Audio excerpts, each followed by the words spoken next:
妹，咱们下次咱公里给你路里，行你里飘飘吧。 ဟာသမီးကလည်းလှုပ်ရှုပ်လိုက်တာဟိမမကလှုပ်တယ်များနာကိုရေးပါ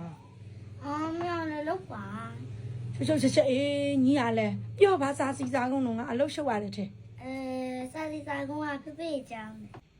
ဟဲ့ဖေကြောင်လာရတယ်ဖေမမေပဲရေးလိုက်တော့မယ် 哎，没老爸呢。 ဟောရတယ်သမီးဖေကလေအရန်ချောတာဘုဒ္ဓကတော့တက်တော့ပါလေအသားလေးညဖြူနေတာပဲ 啊，喵的，讲的不不了。 ဒီပါနေမအောင်လာမှာပေါ့အင်းကြီးရလေလာလိုက်မခဏစောင့်သမီးဖေကတက်ကတော့ကြောင်းသားကြီးပေါ့အေး GDC မှာအရှူလေးနဲ့နက်ပြလေးနဲ့ကြောင်းနဲ့ဝင်လိုက်လေ 啊，喵的，大米都没把咱们鱼了。 ပြောပြစီအောင် No， သမီးဆိုင်စားကုန်လေးလာတော့အောင်လို့လေ 家里挂个鱼他不冷。 လာပါတယ်နေမမေကူပြစီအောင် It's okay。 အေးဆိုဖေဖေကအရန်ချောတော့ပေါ့လေမမေကလိုက်ဖေကအရန်လိမ့်ပါတယ်ဒီဖေဖေကအရက်တောက်တာကွန်းစားတာမရှိဘူးကိုပိုင်ထဲဆိုင်လေးဖွင့်ပြီးတော့မိသားစုလိုက်စူးစမ်းပြီးလုပ်နေပါတယ်အဲ့ထဲဆိုင်လေးမှာကြီးနူးလဲပါဝင်ပြီးတော့ကူညီနေပါတယ်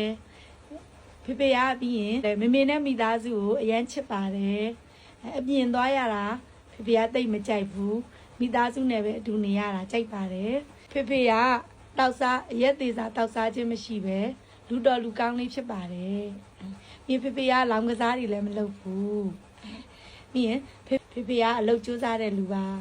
ဖေဖေရဲ့အားနည်းချက်လေးတစ်ခုတော့ရှိတယ်ပြောပြရအောင်မယ်ဖေဖေကနည်းနည်းလေးဟုတ်ဘူးနည်းနည်းများလေးကစီကုတ်ပါ